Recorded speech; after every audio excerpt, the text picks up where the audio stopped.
महाविद्यालय रायपुर पाली के BA द्वितीय वर्ष के सभी विद्यार्थियों का एक बार फिर कॉलेज के यूट्यूब चैनल में हार्दिक स्वागत है। पिछली कक्षा में हमने दिल्ली सल्तनत में के अंतर्गत तुगलक वंश का शासन पढ़ा था। तुगलक वंश का शासन के बाद में हमने देखा था लोधी वंश पढ़ा था।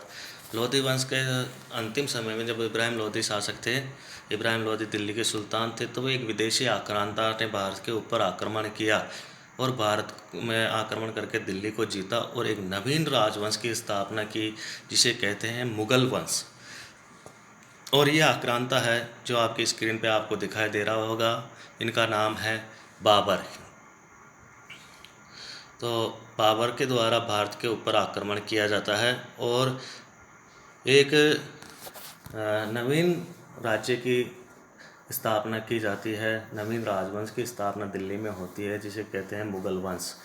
तो आइए हम देखते हैं बाबर के प्रारंभिक जीवन के बारे में, प्रारंभिक सैन्य जीवन के बारे में इस कक्षा में हम चर्चा करेंगे। बाबर, जिनका पूरा नाम है जहीरुद्दीन मोहम्मद बाबर, 14 फरवरी 1483 को जन्म हुआ और 26 दिसंबर 2030 को मृत्यु होती है। जहीरुद्दीन मोहम्मद बाबर है, वो बाबर के नाम से विख्यात है। भारतीय इतिहास में इनको बाबर कहते हैं और ये मुगल वंश की इन्होंने स्थापना की दिल्ली में। तो एक नवीन वंश की स्थापना हो जाती है, दिल्ली सल्तनत का पतन हो जाता है। इब्राहिम लोदी की मृत्यु के साथ ही दिल्ली सल्तनत का पतन हो जाता है और उनकी जगह दिल्ली में नवीन राजवंश की स्थापना होती है, जिन्हें मुगल वंश कहते हैं। ध्यान रखने वाली बात है विद्यार्थियों कि जो दिल्ली सल्तनत के जो शासक थे, उनमें से प्रारंभिक जो शासक थे, जिनमें गुलाम वंश है, खिलजी वंश है, सैयद वंश है, तुगलक वंश है, ये सभी जो वंश हैं वो तुर्की मूल के थे। भाई कौन थे? तुर्की। केवल एक जो लोधी वंश है वो अफगान वंश का था। इसके बाद में दिल्ली सल्तनत का पतन हो जाता है और पुनः मुगल वंश की स्थापना होती है। ये मुगल थे, ये भी तुर्की थे। भाई ध्यान रखना, मुगल भी कौन थे? तुर्क थे। इनका जन्म मध्य एशिया के वर्तमान मध्य एशिया में उज्बेकिस्तान है, वहाँ पे इनका जन्म हुआ। वह भारत में मुगल वंश का संस्थापक था। वो तैमूर लंग, जिसके बारे में हमने पढ़ा, 1398 में तैमूर लंग ने भारत पर आक्रमण किया था।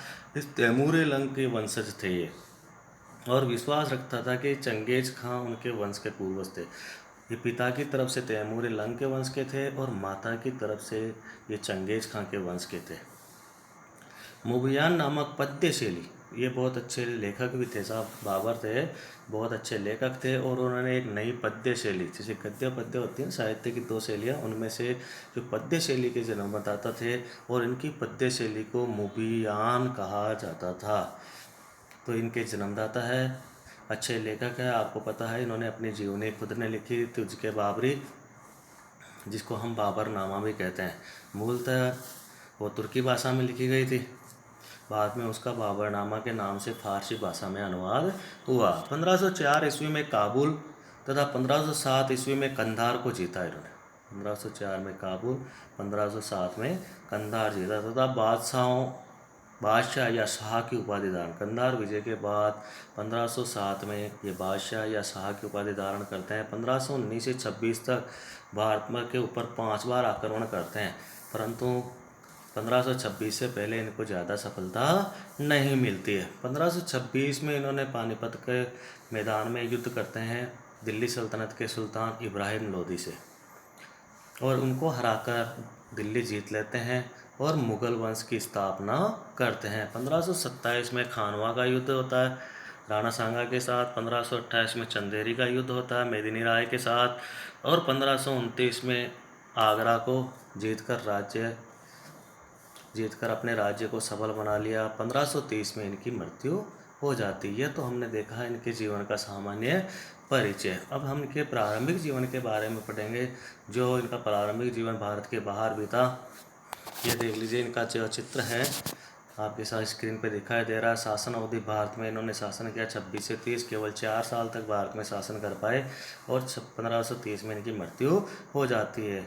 इनके बाद में जो शासक थे वो थे हुमायूं। भारत में इनके बाद 1483 में इनका जन्म हुआ, 26 दिसंबर 1530 को आगरा में इनका निधन हो जाता है। आगरा में और काबुल में इनकी समाधि बने। पहले इनको आगरा में दफनाया गया, बाद में इनको काबुल में दफनाया गया। इनके पिता का नाम उमर शेख मिर्ज़ा और माता का नाम कुतलुग निगार खानम था। अब हम देखते हैं इनके प्रारंभिक जीवन के बारे में, उनके जीवन की जानकारी प्राप्त करते हैं। बाबर का जन्म फरगना घाटी के अंदिजान नामक शहर में हुआ था, जो अब उज्बेकिस्तान में है। इस देश में पड़ता है ये वर्तमान में उज्बेकिस्तान में। वो अपने पिता उमर शेख मिर्ज़ा, जो फरगना घाटी के शासक थे तथा जिनको उसने एक ठिकने कद के तगड़े जिस्म, मांसल चेहरे और गोल दाढ़ी वाले व्यक्ति के रूप में वर्णित किया, तथा माता कुतलुग निगार खानम थी। तो पिता का नाम था उमर शेख मिर्ज़ा और माता का नाम था कुतलुग निगार खानम। उनके बड़े पुत्र थे दोनों के। हालांकि बाबर का मूल मंगोलिया के बरलास कबीले से संबंधित था। बाबर का जो था ना भाई वंश, वो मूलतः बरलास कबीले से संबंधित था, पर उस कबीले के लोगों पर फारसी और तुर्क जीवन का बहुत असर था। वे इस्लाम में परिवर्तित हुए और उन्होंने तुर्किस्तान को अपना वास स्थल बना लिया। बाबर की मातृभाषा चगताई भाषा थी, चगताई तुर्की भाषा थी, पर फारसी, जो उस समय उस स्थान की आम बोलचाल की भाषा थी, में वह प्रवीण था। उसने चगताई तुर्की भाषा में ही ग्रंथ की रचना की, जिसे कहते हैं तुझके बाबरी या बाबरनामा। तुर्की में जो ग्रंथ लिखा हो उसको तुझके बाबरी कहते हैं, और इसका फारसी में अनुवाद होता है उसको कहते हैं बाबरनामा। मंगोल जाति, जिसे फारसी में मुग़ल कहा जाता है, होने के बावजूद उनकी जनता और अनुचर तुर्क फारसी लोग थे। उनकी सेना में तुर्क, फारसी, पश्तो, ये तीनों नस्ल के लोग थे। इसके अलावा बरलास कबीले के लोग थे, मध्य एशियाई कबीले के लोग भी इसमें शामिल थे। कहा जाता है कि बाबर बहुत ही तगड़ा और शक्तिशाली था। ऐसा भी कहा जाता है कि सिर्फ व्यायाम के लिए वो 2 लोगों को अपने कंधों पर लादकर उन्नयन ढाल वाली, मतलब ऊंचाई की तरफ जाने वाली जो दीवार होती है उसके ऊपर भाग लेता था। उन्नयन ढाल पर दौड़ लेता था। और लोक कथाओं के अनुसार बाबर अपने या आने वाले सभी नदियों को तैरकर पार किया। जब भारत पर आक्रमण किया या कहीं भी आक्रमण किया तो बीच में जितनी भी नदियां आई उन नदियों को खुद तैर के पार करता था, किसी नाव में बैठ के पार नहीं करता था। उसने गंगा को 2 बार तैर के पार किया, ये ध्यान रखना है। क्वेश्चन पूछ सकते हैं कि कौन से मुगल शासक ने गंगा को 2 बार पार किया तैर के, तो वह है बाबर।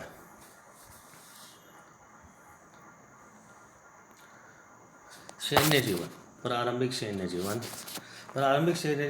सन 1494 में 12 वर्ष की आयु में फरगना घाटी के शासक का पद सौंपा गया। 12 साल की उम्र में ही वो फरगना जो राज्य था उस राज्य के शासक बने, क्योंकि उनके पिताजी की मृत्यु जल्दी हो जाती है।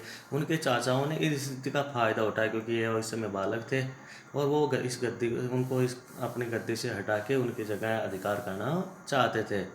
कई सालों तक उसने निर्वासन में जीवन बिताया, जब उनके साथ कुछ किसान और उनके संबंधित ही थे। 1496 में उसने उज्बेक शहर समरकंद पर आक्रमण किया बाबर ने, और 7 महीने के बाद उसे जीत भी लिया। पहली सफलता इनको मिली समरकंद जीतने में। और समरकंद चीज़ जो थी वो तैमूर की राजधानी रही हुई थी। तो बाबर का हमेशा से सपना रहा कि मेरा अधिकार समरकंद के ऊपर हो, इसीलिए उसका समरकंद जीतने का सपना पूरा हुआ 1496 में। परंतु उसके ऊपर वो ज़्यादा समय तक अधिकार नहीं रखे। इसी बीच जब वह समरकंद पर आक्रमण कर रहा था तब उसके एक सैनिक सरगना ने फरगना पर आधिपत्य जमा लिया। इधर समरकंद उन्होंने जीता तो उधर फरगना को किसी और ने वापस इनसे छीन लिया। अब बाबर इस पर वापस अधिकार करने फरगना आ गया तो उसकी सेना ने समरकंद में उसका साथ छोड़ दिया, जिसके फलस्वरूप समरकंद और फरगना दोनों उनके हाथों से चले गए। अब बाबर एक बिना राज्य के राजा हो गया था। समरकंद जीता तो फरगना हाथ से निकल गया, फरगना को जीतने आए तो समरकंद और फरगना दोनों हाथ से निकल गए। अब बाबर के पास कोई राज्य नहीं था। 1501 में उसने समरकंद पर पुनः अधिकार कर लिया। जल्द ही उसे उज्बेक खान मोहम्मद शेबानी ने हरा दिया। वापस 1501 में समरकंद को जीत तो लिया, परंतु अब के एक उज्बेक शासक थे शेबानी खान, इन्हीं से इन्होंने तुलगुरमा पद्धति सीखी थी, वह युद्ध करने की तकनीक सीखी थी उज़्बेकों से। तो शेरवानी खान ने हरा दिया। इस पर समरकंद जो उसके जीवन की एक बड़ी ख्वाहिश थी उसके हाथों से फिर वापस निकल गया। समरकंद पर अधिकार उसकी बहुत बड़ी ख्वाहिश थी जो उनके हाथ से वापस से एक बार निकल गया। शेरवानी खान ने इनको पराजित करके समरकंद से निकाल दिया। फरगना से अपने चंद वफादार सैनिकों के साथ भागने के बाद अगले 3 साल तक उसने अपनी सेना बनाने पर ध्यान दिया। इस क्रम में उसने बड़ी मात्रा में बदख्शा प्रांत के ताजिकों को अपनी सेना में लिया। ताजिक जाति के जो लोग थे, सैनिक थे, उनको अपनी सेना में शामिल किया। सन 1504 में हिंदू कुश की बर्फीली चोटियों को पार करके काबुल पर अपना नियंत्रण स्थापित किया। नए साम्राज्य के मिलने से उसने अपनी किस्मत के सितारे खुलने के सपने देखे। कुछ दिन बाद उन्होंने हेरात के एक तैमूर वंशी हुसैन बेकरे को, जो उसका दूर का रिश्तेदार भी था, के साथ मोहम्मद साहिबानी के विरुद्ध सहयोग संधि की और पर 1506 में हुसैन की मृत्यु के कारण ऐसा नहीं हो पाया और उसने हेरात पर अपना नियंत्रण स्थापित कर लिया। पर 2 महीनों के भीतर ही साधनों के अभाव में उसे हेरात छोड़ना पड़ा। अपनी जीवनी में उसने हेरात को बुद्धिजीवियों से भरे शहर, ये ध्यान रखना भाई, छोटा क्वेश्चन है, किस शहर को उन्होंने ये कहा अपनी जीवनी में, तो उसके बाबरी में कहा बुद्धिजीवियों से भरे शहर। कौन सा शहर था? हेरात।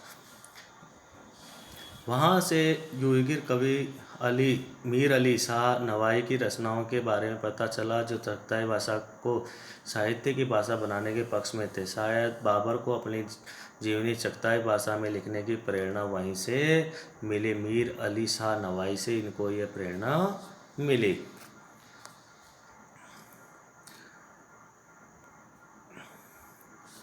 काबुल लौटने के 2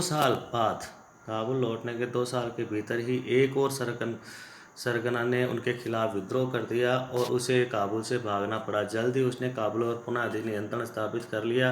इधर सन 1510 में फारस के शाह इस्माइल प्रथम, जो कि सफ़ी वंश का शासक था, ने मोहम्मद साहिबानी को हराकर उसकी हत्या कर दी। इस स्थिति को देखकर बाबर ने हेरात को पुनः अपने नियंत्रण स्थापित कर लिया। इसके बाद उसने शाह इस्माइल प्रथम के साथ मध्य एशिया पर मिलकर आधिपत्य जमाने के लिए एक समझौता तय किया। शाह इस्माइल की मदद के बदले उसने साफवियों को श्रेष्ठता को स्वीकार की तथा खुद एवं अपने अनुयायियों को साफवियों की प्रभुता के अधीन समझा। इसके उत्तर में शाह इस्माइल ने बाबर को उसकी बहन खानजदा से मिलाया, जिसे शाह इस्माइल ने हाल ही में हराकर मार डाला था, ने कैद में रखा हुआ था और उससे विवाह करने की बलात्कार कोशिश कर रहा था। शाह ने बाबर को ऐशो आराम और सैन्य हितों के लिए पूरी सहायता दी, जिसका जवाब बाबर ने अपने को शिया परंपरा में ढाल लिया। उसने शिया मुसलमानों के अनुरूप वस्त्र पहनना प्रारंभ कर दिया। शाह इस्माइल के शासनकाल में फारस के शिया मुसलमानों का गढ़ बन गया और वह अपने आप को 7वें शिया इमाम मूसा अल काजिम के वंशज मानता था। वहाँ सिक्के शाह के नाम पे डलते थे और मस्जिद में खुतबे शाह के नाम पे पढ़े जाते थे। हालांकि काबुल में सिक्के और खुतबे बाबर के नाम से ही थे। बाबर समरकंद का शासन शाह इस्माइल के सहयोगी की हैसियत से चलाता था।